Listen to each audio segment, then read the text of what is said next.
Very good afternoon, and I welcome you all for today's session. Good afternoon, ma'am. Good afternoon, ma'am. So once again, blessing is here, Shiva, Puja. Yeah. So many are joining here, Sirisha. So I welcome you all once again. Okay. In our last sessions, we were discussing about the basic concepts in sociology, right? Hello, Puja. Good morning. Yeah, thank you. And wish you the same. Have a nice day, you said. And I wish you the same, not only Puja, to all. Okay. Today, we'll be discussing another important concept in sociology. You please go to your 8th unit, right? That is social institutions. Sarita, good morning, ma.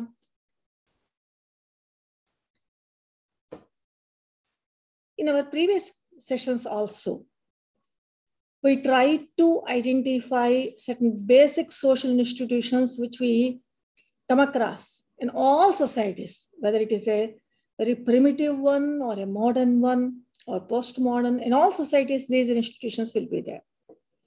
Malinowski, one very famous social anthropologist and functionalist, he says, all these social institutions are mechanisms. Mechanisms to do what? To fulfill our needs. So we ourselves have established these social institutions in our society.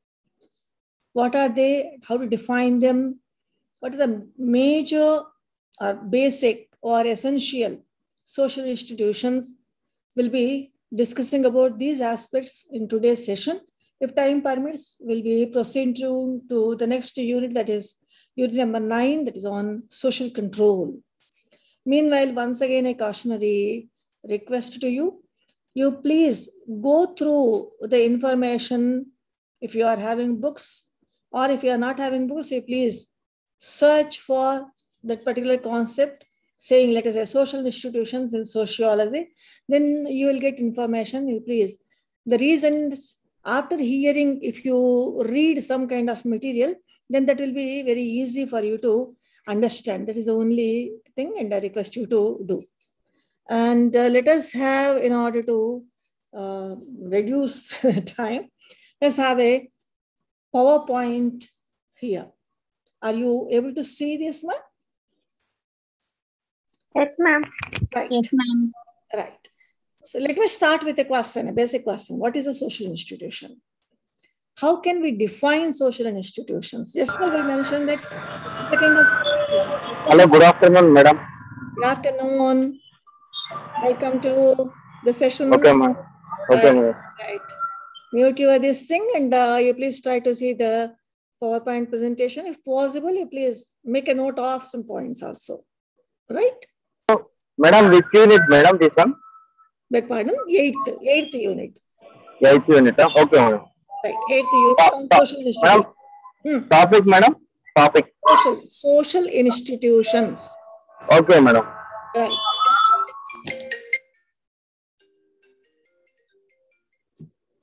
Now, unless and until we behave as per the prescriptions or directions of our own members, that is our society, and unless we cooperate with each other, there will not be any social order. We know pretty well. And social institutions are those mechanisms which bring social order, which bring cooperation among us. Without knowing that we are cooperating, we'll be cooperating with each other. Now, how can we see it? Next question follows. It is seen as a group, and in this group, different social positions will be there. We know role and position, right? Role and status. Let us take a simplest example like family. Family is a social group. It's a primary group. And within family, we have a variety of positions. For instance, if you take parents and children, parents is a social position, children is another one. Among the parents, husband is one social position and wife is another one, right? Like that, a variety of social positions will be there. All these are linked with, connected with various social relations. And they are also expected to perform a social role. All of us well aware. Mother's duties are different from father's duties. Father's duties are different from son's duty. Son's duty is different from sister's duty. I'm still taking family as an example. We know pretty well that what we are supposed to do. If I am a daughter-in-law, my duties or my role is different. If I'm a daughter, my role is different. If I'm a mother, of course, my duty is different or my role is different. Or if you are a mother-in-law, if I'm a mother-in-law, let us say, my duties, my role is different. All these, a variety of roles are linked with what my position as mother, daughter, daughter-in-law, or mother-in-law, right? One more aspect we have to see while describing what a social institution is. We always learn in these groups, and this learning process is known as socialization. Who will teach and who will learn? People within that group will be teaching us. People or we, as members of the society, members of that group, will be learning various do's and don'ts or prescriptions and proscriptions or whatever is expected from us, how we are doing it. Now, we know what a social institution is, right? How to identify it, how to enlist the characteristics of an institution, let us have an idea. First and foremost thing is, all institutions are purposive in their nature. We are having our needs or purposes, and in order to fulfill these needs, these purposes, we establish the institutions. Once a purpose is over, that purpose is fulfilled, then that institution may change. Sometimes that institution may not be there at all. Let me take a simplest example. Education institution is a basic social institution. Within that basic social institutions, what type of education will be learning? Even that also is an institution. Once upon a time, let me use that phrase. Once upon a time, we used to learn Sanskrit language or vernacular languages, etc. Now, what about the present situation? Are we learning Sanskrit or any other languages to do our everyday, day-to-day activities? We are learning, no doubt. I am not saying that we are not learning these languages, but are we utilizing them in our day-to-day activities? Sometimes we are not at all utilizing them in our day-to-day activities. So purpose of learning a particular art or skill or craft or language is different from erstwhile society to the present day society.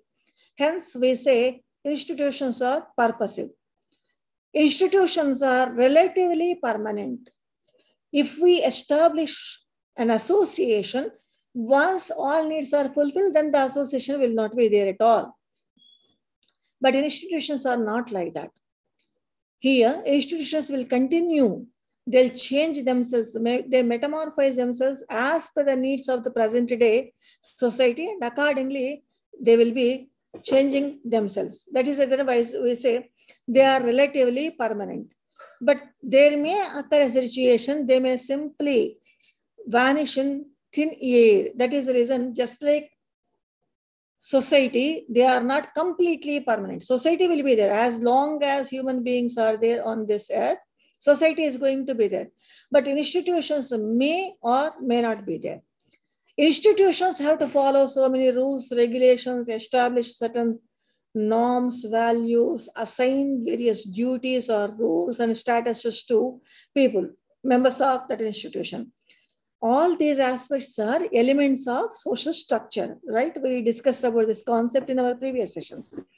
On the basis of this, we characterize the institution as a structural mechanism. And not only that, people who belong to a particular institution, they feel that they are all one. The concept of unity will be there. How this unity will be established, will be continued. They follow all the structural elements, rules and regulations, so that a unity will be continuing. You please take once again family as an example. We take birth in a family.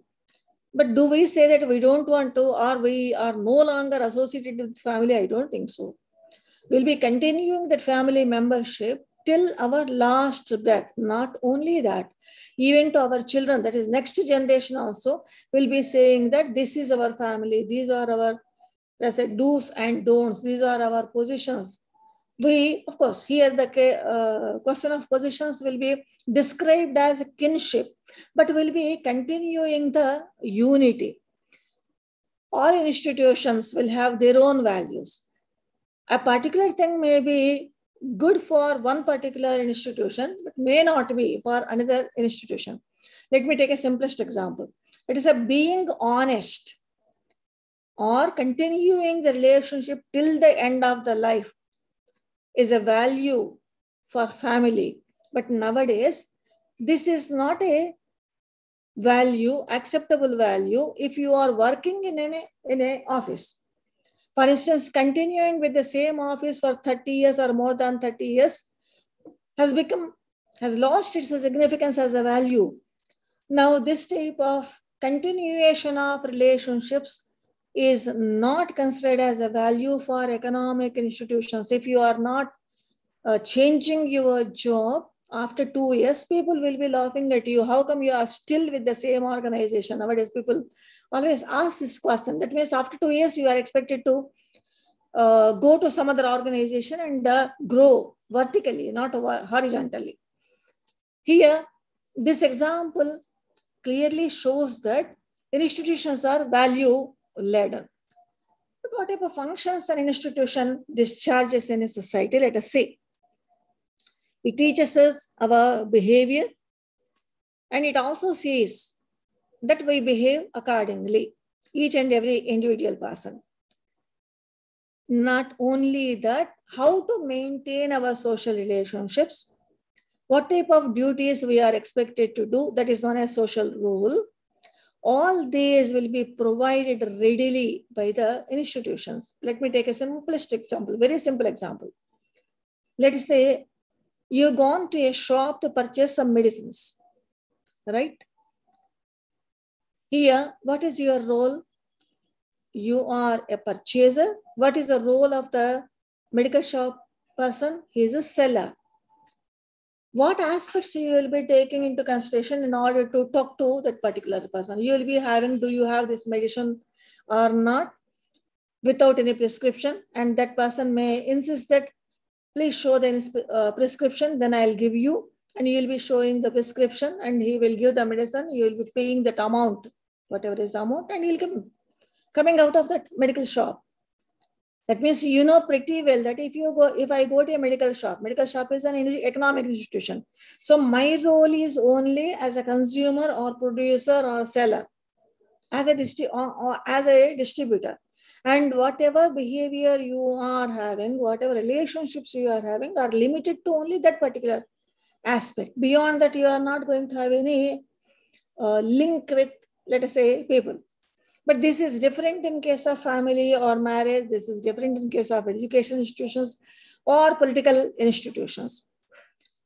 If a person is exhibiting different types of behavior, then there will not be any coordination.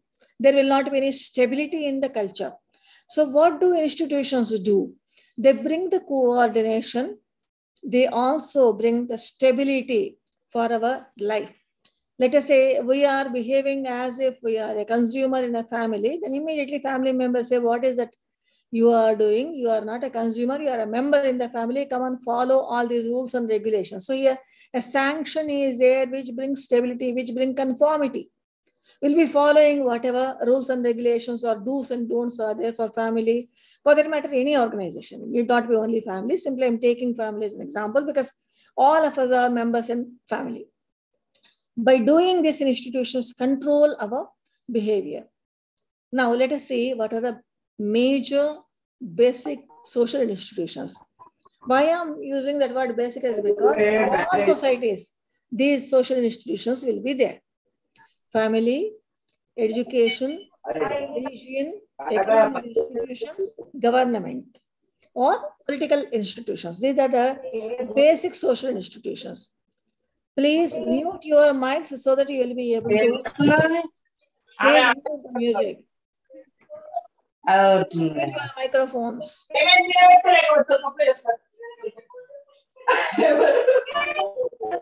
Hello. Please mute your microphone so that you will be able to hear me. Madam, not clear, madam. Somebody on the mute. I am repeating. Please mute your microphones. Okay, madam. You will not be able to hear me.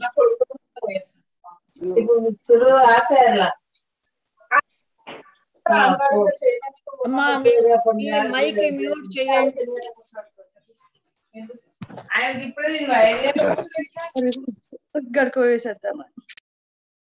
Me mics mute చేయండి.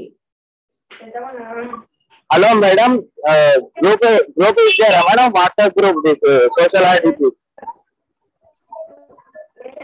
దానికి నేనేం చేయాలి? Hello, madam. Yes. Madam, group unda, madam. Sociology group. But I don't know. I don't know. I don't know. Okay. Please contact your classmates, then they will be able to. Okay. Okay, madam. Now, family and marriage, these two always go together. Started with family, along with that, marriage also will be same. In a family, it is the universal social institution and the smallest miniature society we usually call. I request. Madam, somebody on the mic, madam, disturbing the class. I request all the students to mute your mics. Hello, am I audible to you all? Hello? Madam, yes, madam. Still one mic is there. I am not able to do it from my side. That mute, the mic icon is not visible here. So I request the member to mute the mic from your side. I have muted all wherever I have access, but still one mic is unmuted. Please. Now, let's go back. The smallest universal basic social institution, that is a family. It is based upon marriage. Right? What is a marriage? It is a union of a man and woman as per the acceptance of the society. So if society's acceptance is not there, that cannot be considered as marriage. There are a variety of marriages. So for instance, rules of marriages are there. A person is expected to take his or her spouse from his own community or group. Then that type of marriage rule is known as endogamy. We have another rule also. A person can take his or her spouse not from his group, but outside his group. Then that is known as exogamy. Another rule is at one time or at a given time, whether a particular person can take more than one spouse or not. If a person is allowed to take only one spouse at a given time, then that is known as monogamy. Similarly, if a person can take more than one wife or more than one husband, then these two types of marriages are known as polygyny and polyandry. In tribal societies, we come across polyandry also. Polygyny is a common regular thing. Even in our societies, we come across. Accordingly, madam, these are points, madam. The family points. Beg pardon? Yeah. Please note down. Please note down. They are. Okay, madam. If you read your book, all these points are there. But it is better if you can, then you please make a note of it. Okay? Madam, page number, madam. Book. Page number, I don't know. You please see Unit 8. Okay? Okay, madam. Unit 8, you will be able to. 123 page number. Yes. Okay. So why I am discussing marriage is because family will be established only on the basis of accepted marriage or acceptable marriage. This accepted or acceptable marriage is known as valid marriage. If marriage is not a valid one, then you cannot have family. What happens? I know you are going to ask if we are not having family. Family provide certain rights and responsibilities to people. They are known as parental rights. Similarly, they are also known as conjugal rights. If that family is not based upon valid marriage, these parental as well as conjugal rights will not be available to the persons, members of the family. It will not be considered as a family at all by the society. Even law also will not consider it as a family. So that is the reason family should always be based upon a valid marriage. If it is not based, then it is not a family. Now, when we are having this family, what are the various duties? We have already seen the types. If let us say marriage is a monogamy, then you have monogamous families. If marriage is polygyny, polygynous families will be there where husband and his wives are members and their children. If let us say you are having exogamy, then husband, his wife or wives and children are members. Similarly, in endogamy. So a variety of families will be there. What are the duties of family? Let us start understanding family on the basis of its duties. The first and foremost one is begetting children. Why do we go for marriage? Why do we establish family? The first and foremost right and duty assigned to the family members, husband and wife, is reproductive right. Reproduction of race or reproduction of that particular community and socializing them. We rear our children, we look after them. So these two are basic functions of any family. Secondly, each family will have its own culture, its own way of life. It is a part and parcel of a culture, a cultural system. One has to learn all the aspects of his culture, his or her culture. And this process is known as enculturation. It is always a family which teaches, which transmits a culture to its contemporary generation as well as next generation. Or in other words, it is an agency of cultural transmission or enculturation.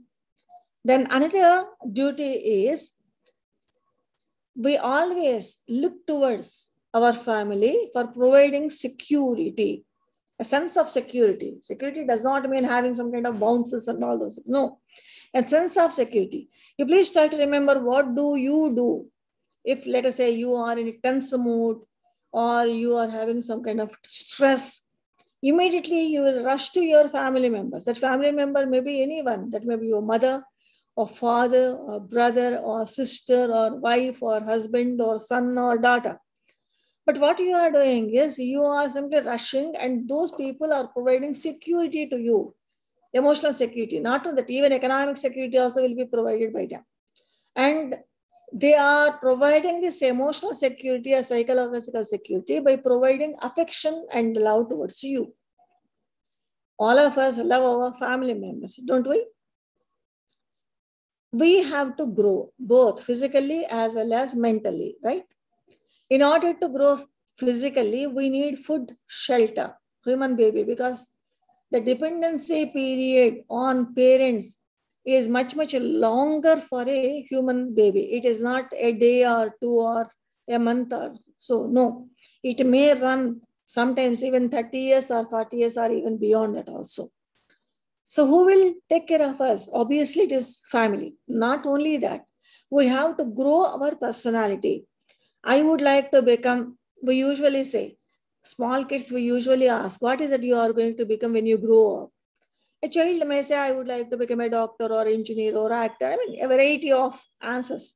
So here, becoming a doctor or engineer or actor or taxi driver or pilot, all these are personalities. One simply cannot become like that. It is always family who provides whatever is needed in order to become like that. So we describe this as providing security and environment for personality development. Not only that, within family only, we develop self-concept. In socialization, we are going to talk at length about self-concept. Who are you?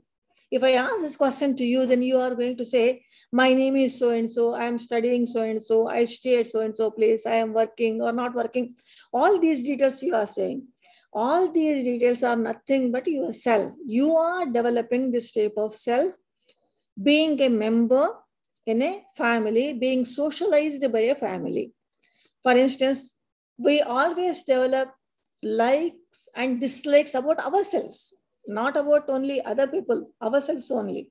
It is known as looking glass self and socialization concept we see. You please, let me take only half a minute on this. I mean, this particular color suits me. So you like that color. This particular color doesn't suit me. Then you are not going to like that particular color. This particular dish I like. So even here also it is a like. This particular dish I don't like. So all these likes and dislikes about yourself also is a part of self-concept. Then social status will be provided by family. I mean, having an identity that you belong to a particular family itself provides a social status. What are the various types of families? We have certain criteria.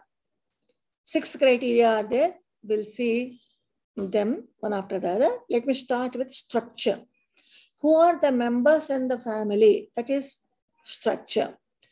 After marriage, it is only husband and wife will be the members in the family.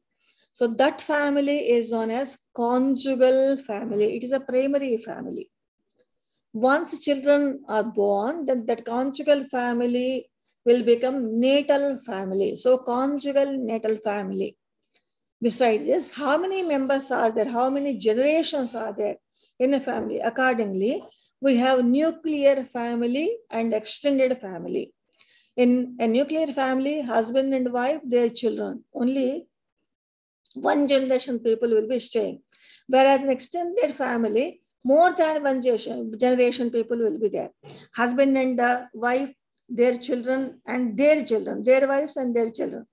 Or husband and wife, their parents, or husband and wife, their siblings, unmarried siblings or married siblings. In all these cases, we are referring extended family. In all these families, we also call it as a consanguinal family because all our blood relatives are members of our family. Affinal relatives or relatives by marriage may not be members in our family, right? On the basis of marriage, we have certain families. For instance, if monogamy is being practiced, then we have monogamous families. If polygamy is practiced, then if one is marrying more than one wife, we have polygamous marriages. If one is marrying more than one husband, then we have polyandry marriages, families. Some of the sociologists and anthropologists, for instance, McLennan, John Lubbock, Brifford, these people, they thought that once upon a time, there was a kind of group marriage, one group marrying another group. So in such a scenario, they too were having families, and those families were known as xenogamous families. Then after marriage, where husband and wife are going to reside, accordingly, we have certain other types of families. This criterion is known as residence. Of course, descent also is linked with. Let me start with the residence. After marriage, if wife and husband are going to join husband's family, then that is known as patrilocal family. In fact, patrilocal is not a proper word. We call virilocal residence. Viri means male member. And after marriage, in Andhra speaking, Telugu speaking states, we have one word, illarikam. After marriage, son-in-law will come to his parents-in-law's house, or husband will be coming to his wife's place and resides there. And such families are known as auxiliary local or matrilocal families. Presently, particularly in modern societies, we have neo-local families. After marriage, Both husband and wife neither residing with the husband's parents or nor residing with the wife's parents, but they are establishing their own residence. So such families are termed as neo-local residential families. Then another characteristic is authority. Who is considered as head of the family? If father is considered as head of the family and father is playing a dominant role, then that family is known as patriarchal family. Archi denotes authority, right? Similarly, if mother is considered as head of the family and mother is playing a dominant role, then such a family is known as matriarchal family. Present-day families, modern day-to-day families, are neither patriarchal nor matriarchal. They are equalitarian families because both husband and wife or mother and father are having more or less equal importance. Now, let us go to the next basic social institution. Hello, madam, I not understand this topic. Please read, then you will understand. Okay, madam. Are you from Telugu medium background? School. Hello, మీరు తెలుగు మీడియంలో చదివారా? లేదు madam, English medium. English మీడియంలో చదివారు. మరి వినండి. Okay madam, ఏంటన్నా doubt ఉండే అడిగినా మేడం. Sure, no problem. అర్థం కాలే. ఓకే. ఓకే. మేము తెలుగు మీడియం మేడం. ఎక్కడ అర్థం కాలేదు? at which point you are not able to understand? Hello, మేము Telugu మీడియమే madam.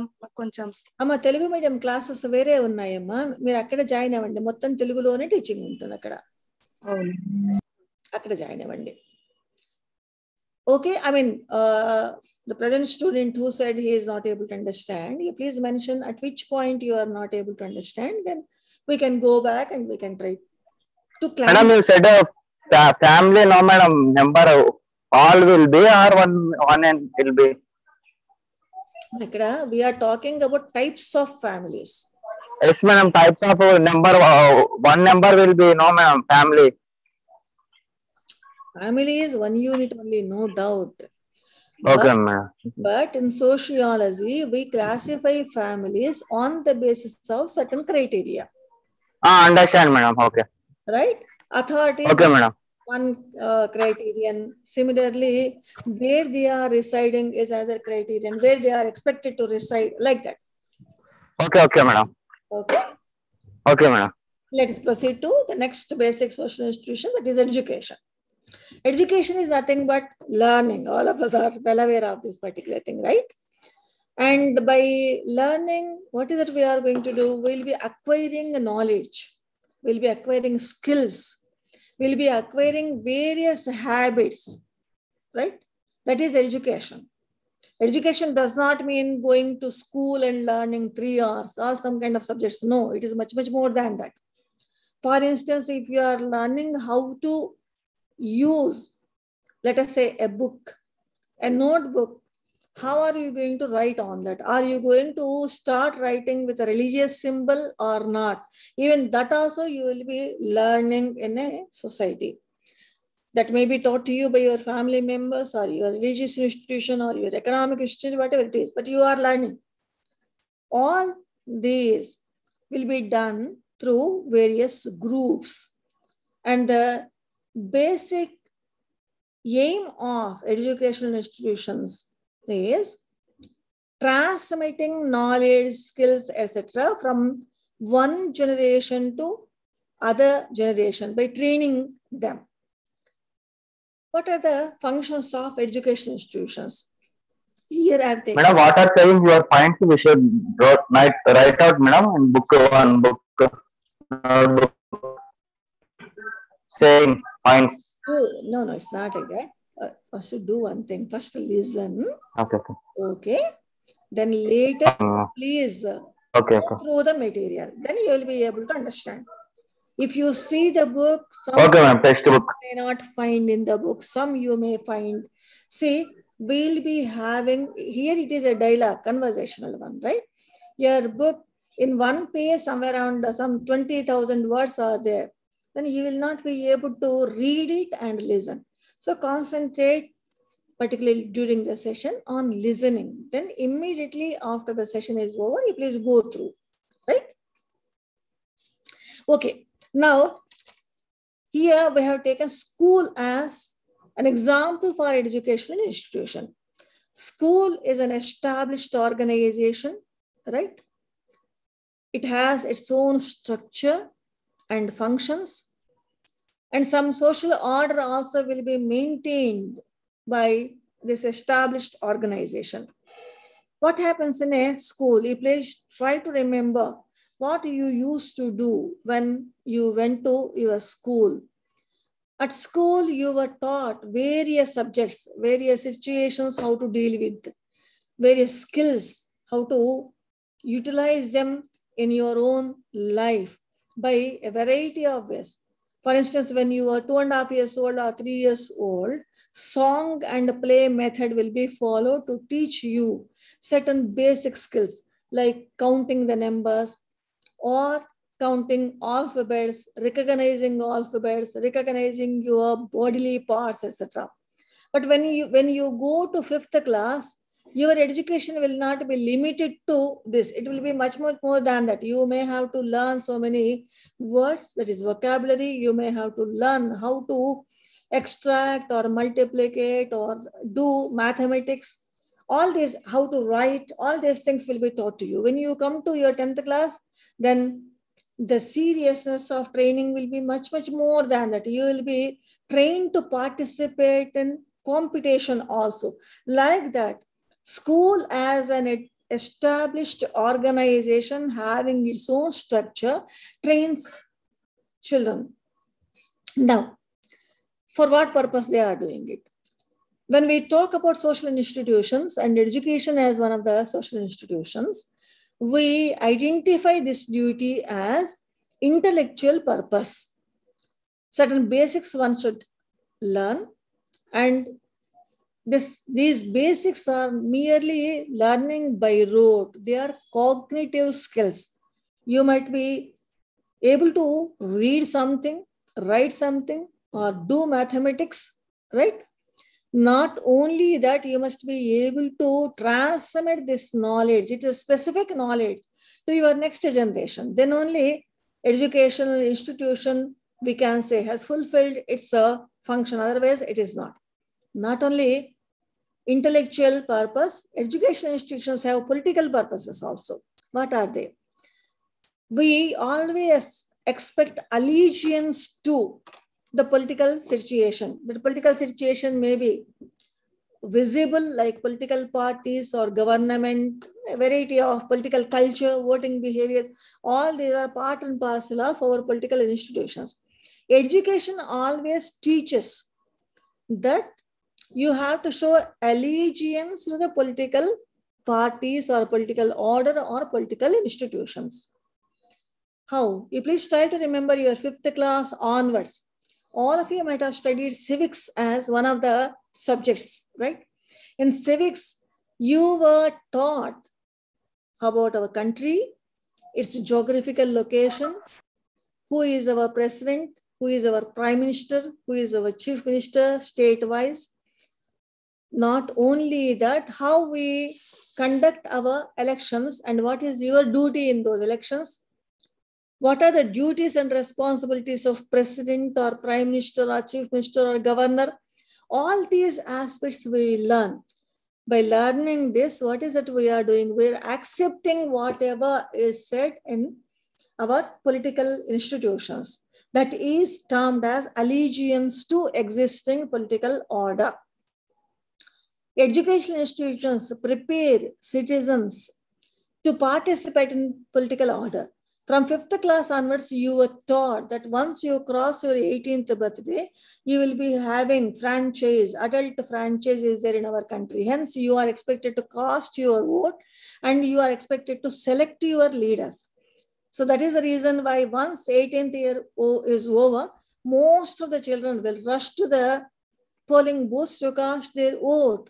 So here, your allegiance is not, let us say, your own cognitive aspect, but it is taught to you by your educational institutions. Different cultural groups are there. Any political order will have these different diverse cultural groups. Educational institutions teach you to assimilate all these diversities in your life. You please, I'll take a simplest example. You please see your school diaries or your calendar. Our holidays are not based upon any one religion or one community. Each and every community's festivals are mentioned there and will be having holidays there. Say educational institutions, what is it they are doing? This day, so and so community people will be performing in a particular way. We have to give importance to them. So like that, a kind of tolerance and assimilation of diverse cultures is taught to you. Another purpose is social purpose. What is this social purpose? That is learning or socialization.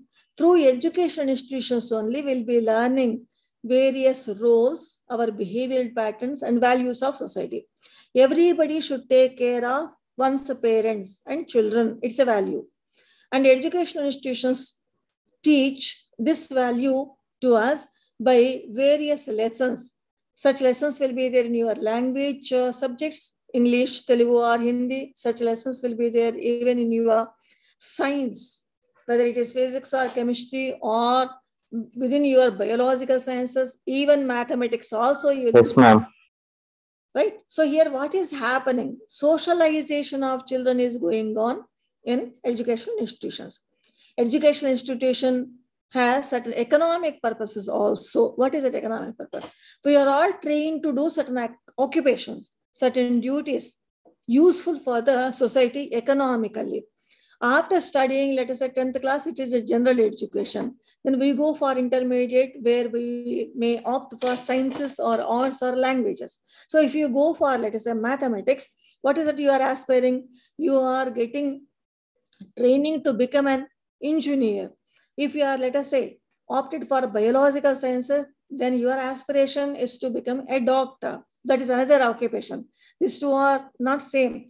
If you are, let us say, learning languages, then probably you are aspiring to become a teacher who teaches different types of languages. Like that, I am taking only simple examples.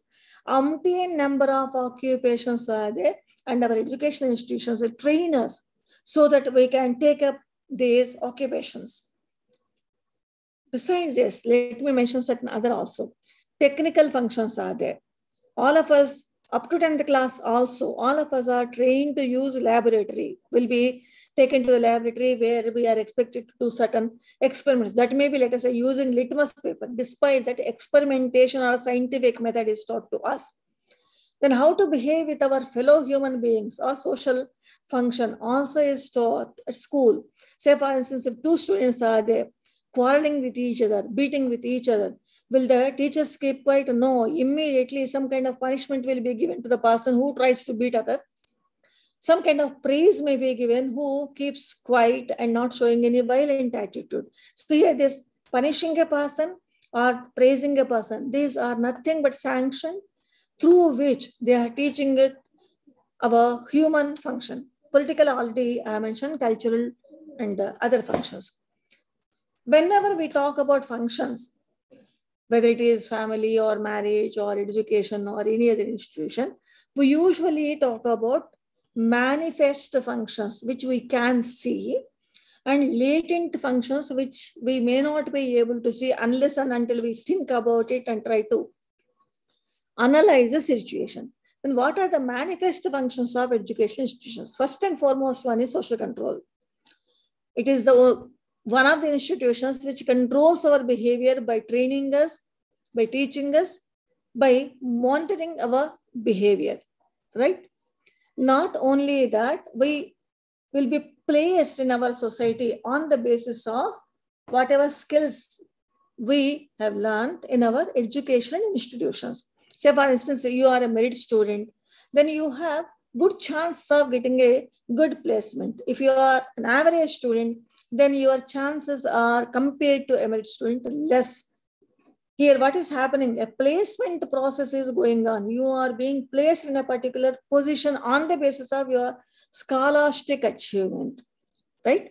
We'll be transforming culture. How to greet a teacher when she enters into the class. Probably your parents also might have done the same. You are also doing the same. Even your children also will be doing the same. The moment teacher enters into the school, particularly school level, all the students are expected to stand up and say good morning teacher or good evening teacher. This is going on continuously. This continuous process is linked with what? Transmitting culture. We know if you are in a class, that to up to 10th class, whenever teacher comes, then you are expected to greet that in a particular way. This type of greeting you will be following till your last breath. Madam, greeting means what, madam? Pardon? What, pardon? Greeting means. Huh? Greeting. Sadda, madam. Me voice సరిగా లేదు. మీ voice సరిగా లేదు brother. Your voice is not clear. Your voice is not clear. You said that, madam. 10th class, good morning, madam. What is? I am not able to understand. Your voice is not at all clear. Hello, we are talking about transmitting culture. Is your doubt related to transmitting culture? Hello? Hello, ma'am. Yeah. Is your doubt related to transmitting culture? Yes, ma'am. See, culture is not a mere one word. It is a system, a variety of behavioral patterns, rules, regulations will be there. I have taken one such rule, that is greeting your elder. Greeting your elder, particularly with the example which I have taken one particular role, that is teacher in a particular situation, teacher in a classroom. When teacher enters into the classroom, then our culture clearly says that you have to greet your teacher in a particular way. All of us will learn that. Not only learning, we'll be saying to our next generation the same rule, and generation wise the same followed by people. That is known as transmitting culture. Transmission of Madam, greed means greed, living. Greed. Me voice break అవుతుంది బాబు, clear గా వినపడడం లేదు. Madam, greed means brother, greeting అంటే wish చేయడం brother. Good morning, good afternoon. Not greeting. మీరు పెద్దవాళ్ళు ఎవరైనా ఎదురు పడితే నమస్తే అని చెప్తారు కదా, అది greeting. Okay madam. Now, change is inevitable. All societies will be changing, and education is one of the major agents of social change. These are manifest functions. We can see them. Education is doing all these activities. We can observe them. We can see them. We can understand them by seeing our schools or colleges or universities, right? But some of the functions of education institutions are not directly visible. We have to think about why this is happening, in what way education is trying to mold our behavior. And such situations are termed as latent functions of our education institutions. What are they? For instance, the first and foremost one is education restrains certain activities. For instance, let me take a simplest example. We are having 24 hours per day, but out of this 24 hours, we'll be spending 8 hours or so on food, eating, going to sleep and all that, right? Let us imagine we are having 16 hours. And how are we going to utilize these 16 hours? Our school clearly teaches us how we are supposed to utilize these 16 hours. By following timetable, all of us will be doing that.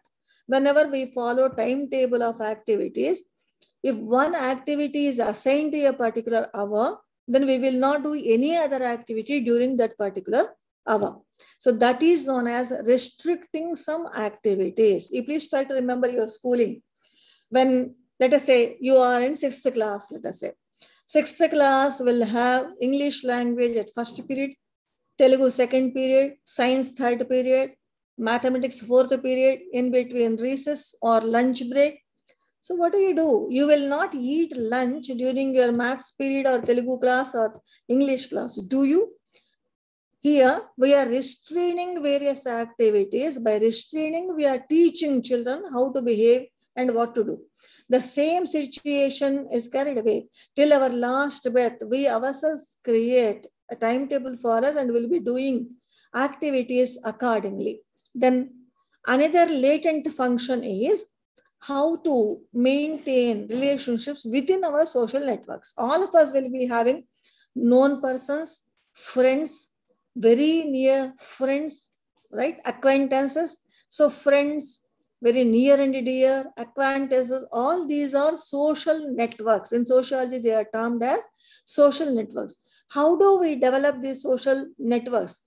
Our educational institutions teach us how to develop these social networks. Just now, one of the students asked me, is there any group for this particular class? So what is it you are doing? Your educational institution is teaching you people to maintain a group. And that group maintenance is nothing but, in sociology, technically, it is known as production of social network. The moment you join in that social network, what do? What is expected from you? You are expected to mingle with all other members, share whatever aspects you are planning to share. Similarly, follow various rules and regulations prescribed for the members of that particular group. Another latent function of education is it creates a generation gap, because education will be varying from one generation to another generation. Since generation-wise differences are there in what is that we are learning, what skills we are learning, how we are learning, then there emerges a kind of generation gap. For instance, let us say my age group people, when they went to the school, they were taught by using blackboard and chalk piece. The present day children, particularly post-COVID children, they are not seeing any blackboard and chalk piece, but they are having classes via internet. Even we are also having the same. Is there any difference between how we were taught and how you are taught? Our answer would be yes, affirmative, right? If let us say, if you say to a person of my age who is not in, let us say, teaching, saying that I'll be using my smartphone or computer and I'll be learning, then that person will get a shock. How can you note down the points, jot down the points? How can you understand? How can your teacher get some feedback from you people? It will be a shock for him. So this is nothing but a kind of generation gap. Education creates this. Then if we see some of the technical terms related to functions, we have already discussed these functions. Calderon says 4 different types of functions for educational institution. Conservation of culture, teaching, that is instructional function. It researches how best we can do various activities, and it also does social service. Now let us proceed to the next basic social institution, that is religion. In all societies, primitive or non-primitive or modern, in all societies we come across religion. The reason is religion is a basic social institution. What is religion? I know some students, they usually write, if any question is a religious institution, they usually write Christians or Muslims or Hindus or Buddhists, Jains. No, that is not religion. Please don't write that. Right? Religion is always a system of beliefs and rituals. And for what purpose we are doing this ritual? For what purpose we are having these beliefs? These beliefs and rituals bind people together because all of them share certain ideas of worship. Being following a behavioral pattern or doing all these rituals, etc., they create a social group.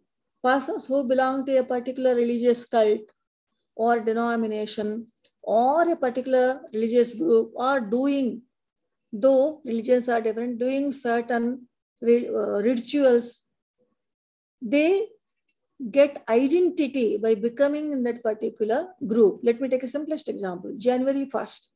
All over the world, January 1st will be celebrated as New Year's Day. At the same time, all over the world, we have umpteen number of calendars. As per these calendars, January 1st is not a New Year's Day. It is only for those who are following Gregorian calendar. But what is it we are doing? By celebrating January 1st, we are getting an identity in a social group, namely people who celebrate January 1st as one of the major event in their life, in their calendar, right? We have started saying that religion is a system of beliefs and rituals. These beliefs are linked with what? These beliefs are linked with sacred things or supernatural powers. And we strongly believe supernatural powers rule us, control us. We can either pray these supernatural powers so that they can come to our rescue, they can benefit us, or we may also intimidate them, or we may threaten them, we can control them and force them to do good for us. These two are termed as religion and magic. Now, what are the characteristics of religion? Let us see. In all religions, we have deity concept. We always believe in this deity. That may be anything. Deliberately, I'm using that word, that. For instance, if you take some of the tribal communities, they worship totem. That totem may be a tree or bark or an animal or body part of an animal. It may be anything. They worship that particular thing as their deity. By very recently, we have followed the Sammaka, Saralamma, Jatara. There are no idols at all, but only certain aspects will be considered as deities. Then the second one is, in order to attain salvation, what doctrines we are expected to follow? Even these doctrines also will be there. Third one is related to our behavior. All religions will give a code of conduct to us. We are expected to follow them. If we fail to follow them, then society will punish us. Various rituals will be there. We are expected to follow all these religious rituals in order to claim that we belong to so-and-so religion. Okay, fine. All these are characteristics. But what functions religion discharge? It serves as a means of social control, which we have already discussed. And the second one is, our personality development is linked with our religion. We are influenced by our religion. To whatever religious group you belong to, in most of the cases, our behavior, our growth, our behavioral patterns, how do we behave, all these are linked with our religious ideas. Not only that, we always will have fear of unknown thing. What is going to happen tomorrow? We don't know. Are we going to die? Are we going to survive? If, let us say, some major accident occurs, what is the time we are going to have? In all these things, it is always really a problematic thing for any person, and religion always reduces this fear. That is the reason why we say it. Hello? Am I audible to you all? Yes, ma'am. One second. Yes, ma'am. Yes, ma'am. 1 second. 1 second. Yeah. Somehow, I mean, the thing, yeah. Yeah. It reduces the fear of unknown things, because religion has an interpretative function or explanatory function. By explaining things, by interpreting various situations of our life, it always reduces our fear or dilemmas, etc. It gives comfort and strength to us. It also gives hope, particularly whenever we are having stressful situations or whenever we are in a crisis. It is always religion which gives a kind of hope and which asks us to do certain activities so that the crisis will not be there and we can get rid of the crisis or various dilemmas and all that.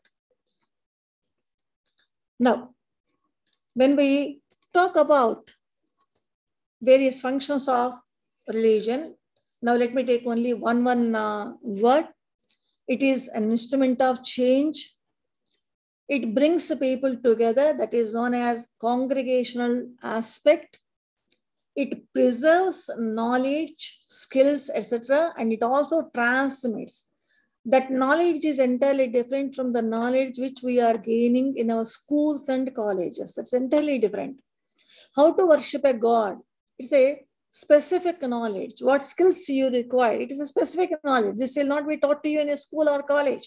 So this type of knowledge will be preserved and transmitted to the next generation. If any calamities are there, it gives hope. And this hope brings some kind of change in our own behavior. Otherwise, that bereavement and all those things will simply ruin us. Religion protects us. When we talk about all these functions, we are referring one major aspect related to religion. What are the components of religion? We can also call them as elements of religion. First and foremost one is beliefs related to sacred and profane. Profane means day-to-day mundane activities. For instance, every day we take our food, right? Every day we'll be sleeping. So the sleeping, taking food are day-to-day activities. They are mundane activities, this worldly activities. So they are profane activities. But the same taking food or sleeping at a particular place in a particular way are associated with some kind of religious ritual, then they will become sacred. Certain trees are there. Some of these trees are described as sacred trees. For instance, a bush is there, that is basil. For all those who believe in Hinduism, basil is a sacred plant. We have so many mythological stories associated with it and all that.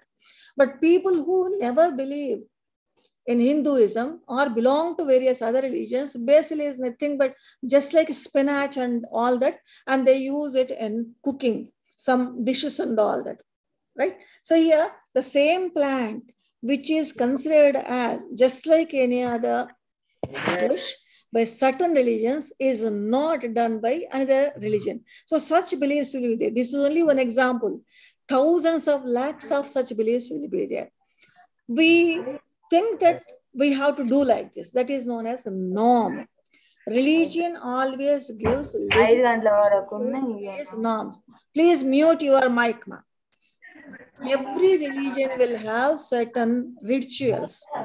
For instance, lighting a candle or praying or having a prayer place. All these are part and parcel of rituals. By doing all this, having sacred and profane distinction of beliefs, having some norms, participating in doing rituals, we feel that we are all together, and that togetherness is termed as religious community. We belong to this religion, we do this like that. I'll stop here because our time is up. So other details we'll see in our next session, that is tomorrow. So until then, see you. Take care. Okay, madam. Bye. Tomorrow same timing, madam. 1 to 2. Thank you, madam. Thank you, madam. Thank you, ma'am. Thank you, Bye, ma'am. madam. Thank you, Bye, ma'am. madam. Welcome, ma'am.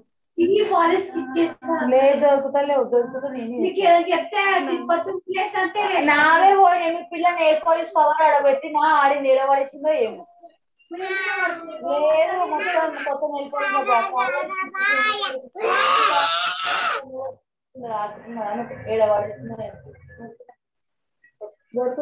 Madam class చెప్పేటప్పుడు disturb చేయకండి friends, please నోట్లో పెట్టుకోండి.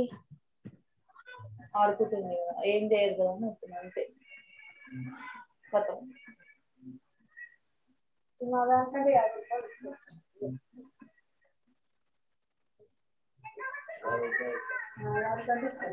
Hello?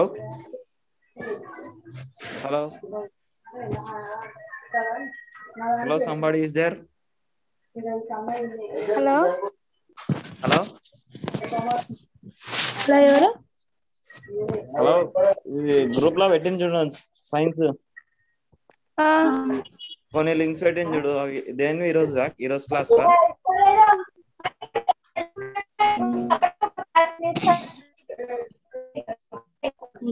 Physical science